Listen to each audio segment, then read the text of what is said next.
Most men, even men who have been in intimate relationships for decades, have a significant blind spot when it comes to understanding what their partner is actually experiencing at the most intimate moments of their time together. Not because they do not care. Most men care enormously about their partner's experience, but because nobody has ever sat them down and explained clearly and clinically what is actually happening in a woman's body and mind during intimacy, and specifically during the moment of penetration and what follows it. That blind spot has consequences, not dramatic ones usually, but quite cumulative ones. A gap that develops over time between what a man thinks is happening for his partner and what is actually happening. A series of small misalignments in pace, attention, and presence that reduce the quality of an intimate experience that could have been genuinely profound for both people. Today, I am closing that gap. I am going to walk you through what is actually happening in your partner's body and mind during the moments of intimate connection. The physiological changes, the neurochemical shifts, the psychological dimensions of vulnerability and trust, and what she is genuinely experiencing in those moments that she may never have found quite the right language to describe.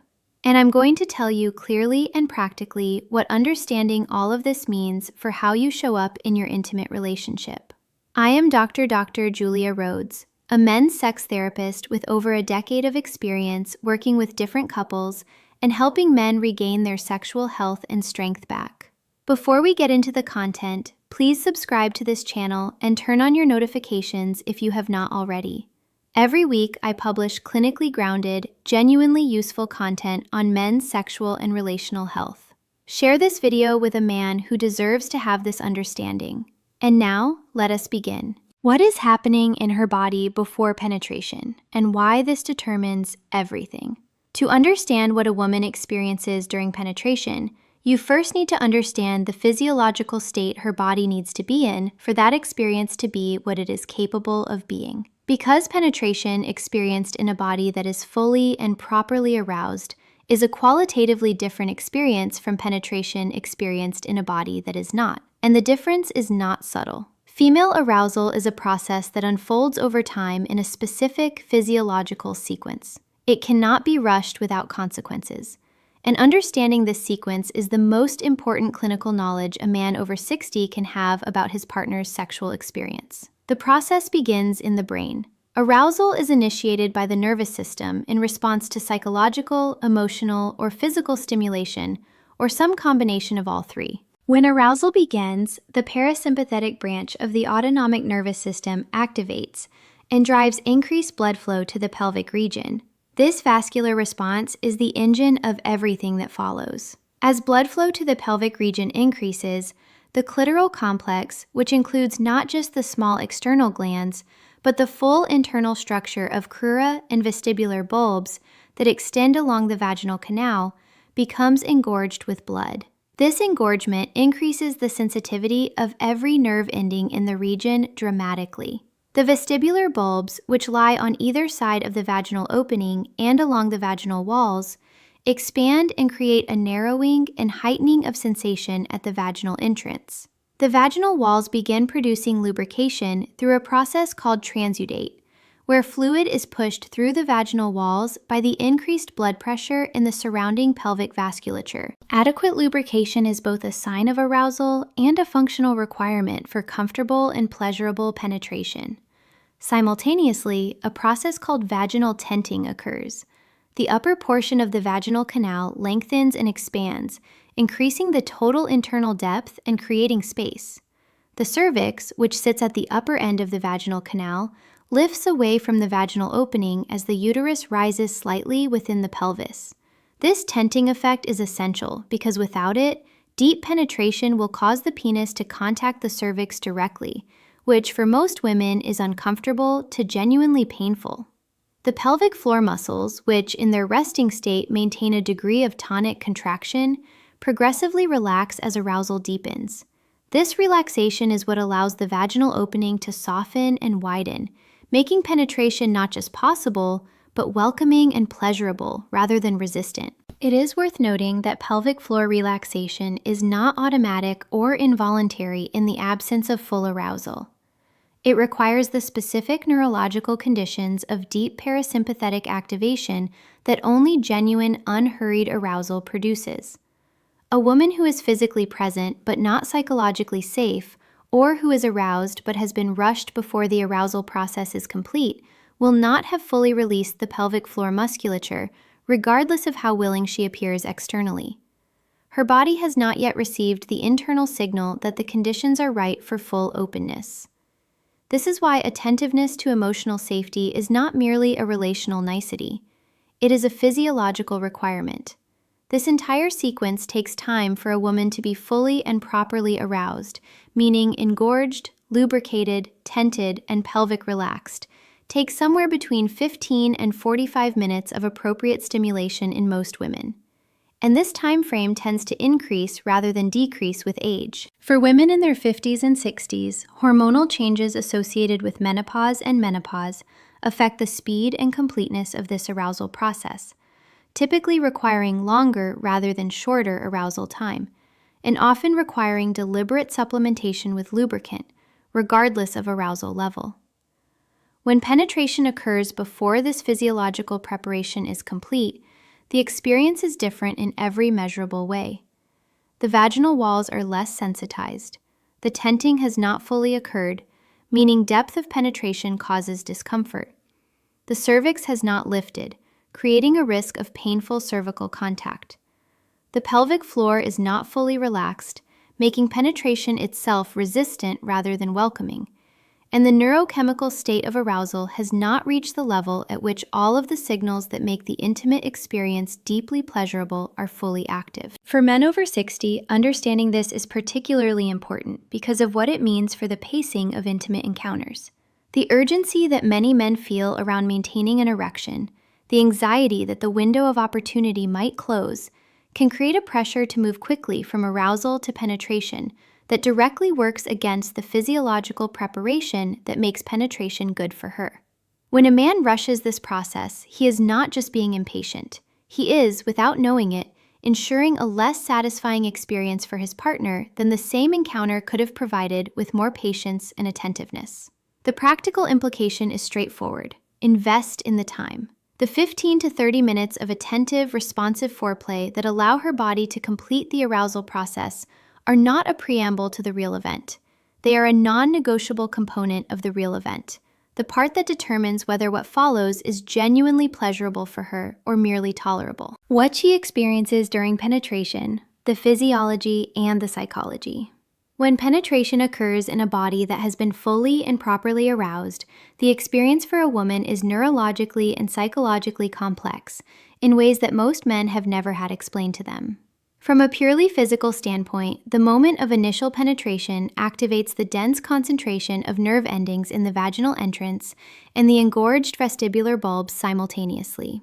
The vestibular bulbs, having filled with blood through the arousal process, are now pressed against the vaginal walls from the inside, which means that penetration creates indirect stimulation of the internal clitoral complex from within, in addition to any direct external clitoral stimulation that may be occurring. This is why penetration in a fully aroused woman produces sensation that is qualitatively different from and considerably more intense than penetration in a woman who is not yet fully aroused. The nerve structures that generate the most intense sensation are only fully sensitized and engaged after the complete arousal process has occurred. The pressure sensation of fullness that women describe during penetration is not merely a mechanical observation. It is a neurological event produced by the simultaneous engagement of multiple sets of nerve endings throughout the vaginal canal and pelvic floor, creating a distributed, deep sensory experience that is quite different from the localized, surface-intense sensation that characterizes external clitoral stimulation. Many women describe this internal sensation as grounding, the sense of something that settles and centers, rather than excites and stimulates in the way surface sensations do. From a neurochemical standpoint, the moment of penetration during a desired, safe, emotionally connected, intimate encounter triggers an oxytocin surge. Oxytocin, sometimes called the bonding hormone, is the neurochemical most directly associated with feelings of trust, safety, connection, and profound emotional closeness. Its surge in this moment is not metaphorical. It is a documented biological event that produces a specific emotional state. A sense of being fully met by another person, of the gap between two separate individuals being bridged in a way that feels physically and emotionally complete. This is why the emotional and relational context of the intimate encounter has such a powerful effect on what a woman experiences during penetration. Oxytocin release is amplified by emotional safety and genuine connection when she trusts you, when she feels genuinely desired rather than merely used. When the relational environment between you is characterized by care and attunement, the neurochemical experience of penetration in that context is substantially richer than the same physical act in an emotionally cold or disconnected context. The practical implication is that the quality of your emotional presence in the time leading up to and during intimacy is not separate from her physical experience of it. It directly shapes her neurochemical experience. The man who is genuinely present, genuinely attentive, and genuinely invested in her experience is creating physiological conditions in her body through the amplification of oxytocin and the activation of her parasympathetic nervous system that produce considerably more pleasurable sensation than the same physical acts performed by a man who is distracted, hurried, or focused primarily on his own experience. The trust dimension, what she is giving you in that moment. There is something about the moment of penetration that most men have never been invited to think about from her perspective, and I want to address it directly because understanding it changes how a man shows up in intimate moments in a way that nothing else quite does.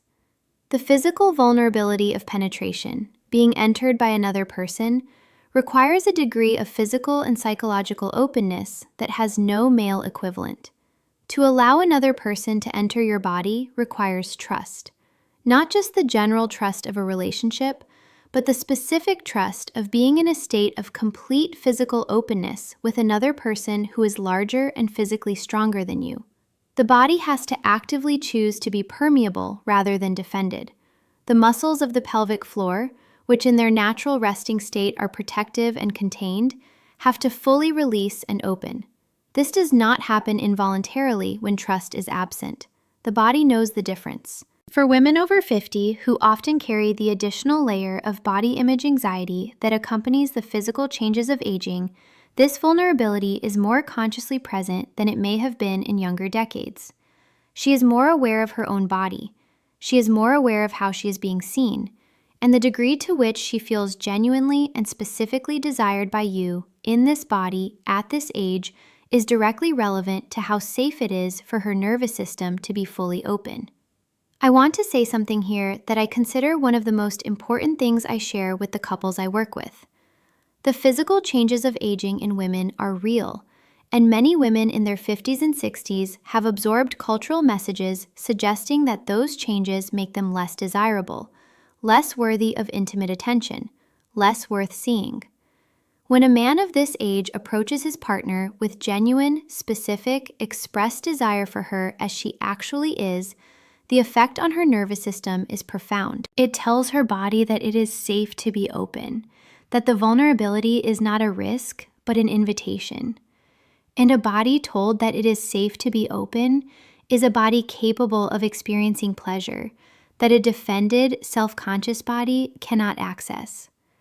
When you approach this moment with genuine presence and genuine desire for her specifically, you are not just making her feel good emotionally. You are creating the neurological conditions under which her body can be fully open, fully responsive, and fully capable of experiencing the depth of pleasure that the encounter could offer.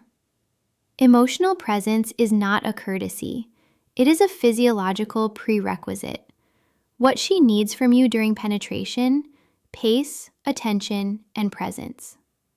Now that you understand what is happening in her body and her mind, let me translate this into practical guidance for how to be present in these moments in ways that honor and amplify her experience.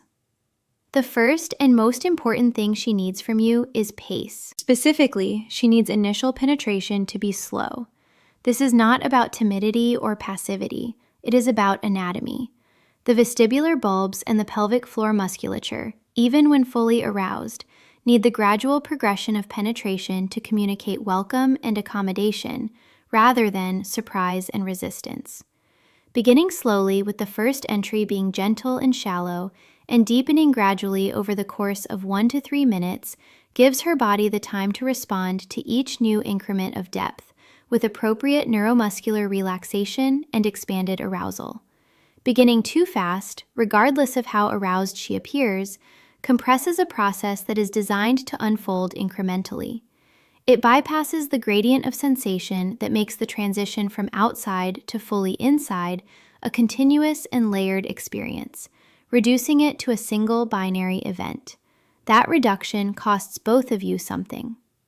The second thing she needs is your attention to her responses. Her breath is your most reliable real-time guide. Deepening, slowing, and rhythmic breathing indicates that her arousal is building and her body is responding positively. Held breath or shallow, tense breathing indicates that something needs to slow down or adjust. Her muscle responses, the relaxation or engagement of her pelvic floor, thighs, and abdomen, communicate the same information in somatic terms. The woman who reaches for you, draws you closer, and moves to meet your movements is communicating clearly that she is receiving what she needs. The woman who becomes still, holds her breath, or creates subtle distance is communicating equally clearly that she needs a different pace, a different angle, or more time. This is not a complicated system to read. It requires only one thing, that you are actually paying attention, not to your own sensations, not to your own performance, not to the internal monologue about whether you are doing well enough to her breath, her movement, the quality of her relaxation or tension. When a man's attention is genuinely directed outward rather than inward during intimacy, he receives continuous, rich, accurate information about his partner's experience. When it is directed inward toward performance monitoring and self-evaluation, he loses access to all of that information and is essentially operating blind. Most men, particularly in the heat of the moment, are attending primarily to their own sensations. The shift toward attending primarily to her sensations and her responses is the single most impactful change most men can make in their intimate lives, and it becomes more rather than less available with age. The urgency and performance anxiety of younger sexuality tends to narrow attention inward. The greater experience and reduced performance pressure of sexuality in the 60s and beyond opens the possibility of genuine outward attentiveness that younger men rarely access. The third thing she needs is your consistency once she is building toward orgasm. Female orgasm depends on the maintenance of a consistent stimulus pattern in the period approaching climax. The nerve endings and arousal pathways that are producing the building response lock into the specific stimulation pattern they are receiving, and any significant change in pace, depth, angle, or pressure in the final stages of arousal disrupts that pattern and can reduce or eliminate the orgasm that was building. When she communicates verbally or non-verbally that she is close, the most important thing you can do is maintain exactly what you are doing without variation. Do not speed up. Do not change angle. Do not introduce novelty. Simply maintain the consistent, attentive presence of exactly what has been working. This is one of the most common and most consequential mistakes men make. Changing technique at precisely the moment when consistency is the only thing required. The emotional aftermath. Why presence after matters as much as presence during the experience of intimacy for a woman does not end at the moment of orgasm or the moment of physical separation. The neurochemical state that penetration and intimacy have produced continues to influence her experience for a meaningful period afterward. And the quality of your presence in that period is directly relevant to the depth of connection she carries away from the encounter. Oxytocin elevated throughout the intimate encounter remains elevated in the post-orgasmic period. This is the period of greatest emotional openness and vulnerability in the entire intimate experience. It is also the period that women most consistently describe as the one in which they feel most or least connected to their partner, depending entirely on his behavior. A man who remains present after intimacy, who does not immediately disengage, reach for his phone, or shift into practical logistics, who allows the warmth and closeness to continue for even a few unhurried minutes, is giving his partner something neurochemically meaningful. He is telling her nervous system, in the language that the nervous system most clearly understands, "You are safe here. This connection is real, and you are not just used for a physical purpose." That message, delivered consistently over the course of a relationship, shapes the depth of her trust and openness in every subsequent intimate encounter. The inverse is also true. The man who disengages immediately, who physically or emotionally withdraws in the post-intimacy period when she is most neurochemically primed for connection, is sending a message that her nervous system registers as clearly as any verbal communication. That message, also delivered consistently over time, teaches her nervous system to protect itself from the vulnerability of intimate openness. It creates a gradual closing that both partners feel, and that progressively reduces the quality of the intimate connection between them. For men over 60, this understanding is particularly valuable because the post-intimacy presence is one of the areas where the experience and emotional maturity of this stage of life provides a genuine and significant advantage over younger sexuality. The ability to remain still, present, and warmly connected after intimacy, without urgency or distraction, is an expression of exactly the kind of emotional intelligence and relational presence that women in this age group consistently identify as the most important quality in an intimate partner. Let me bring everything I have shared today into a single integrated understanding that you can carry into your intimate relationships immediately. Your partner's experience of intimacy is physiologically, neurochemically, and psychologically complex. Her body requires a specific sequence of arousal preparation before penetration can be fully pleasurable. The experience of penetration itself engages the full internal clitoral complex and activates an oxytocin surge that is amplified by emotional safety and genuine connection. Her vulnerability in that moment is real and conscious, and your emotional presence is not a courtesy, but a physiological prerequisite for her full experience. She needs pace, attention, and ultimately consistency at the right moment. And she needs your presence to continue into the aftermath of the encounter in ways that honor the neurochemical state that intimacy has created. The man who understands all of this is not performing a series of techniques. He is genuinely present with another human being in one of the most intimate and neurologically rich experiences available to two people. He is attending to her actual experience rather than to a projected idea of it. He is offering the kind of attentiveness and care that produces the deep cumulative intimacy that both partners in a long-term relationship are capable of, but that most couples never fully access. The integrated picture I have described today represents what genuinely skilled, genuinely present, intimate partnership looks like after 60. Not impressive athleticism or elaborate technique, genuine physiological understanding, emotional presence, and the specific attentiveness that allows a woman to be fully herself, fully open, and fully met in the moments that matter most to both of you. That combination, available to every man who chooses to develop it, is what produces the kind of intimacy that deepens rather than diminishes with the passage of time. I am Dr. Julia Rohde, a men's sex therapist with over a decade of experience working with different couples and helping men regain their sexual health and strength back. If today's video gave you something genuinely new and valuable, something that shifts how you show up for your partner in your most intimate moments, please do 3 things right now. Hit the like button because it helps more men find this content when they most need it. Leave a comment below and tell me what aspect of today's conversation most changed your thinking, because I read every single comment and your responses shape what I create for this community every week. And please subscribe with notifications on if you have not already, because every week I am here with the honest, evidence-based, practically useful content on men's sexual and relational health that you deserve. I will see you in the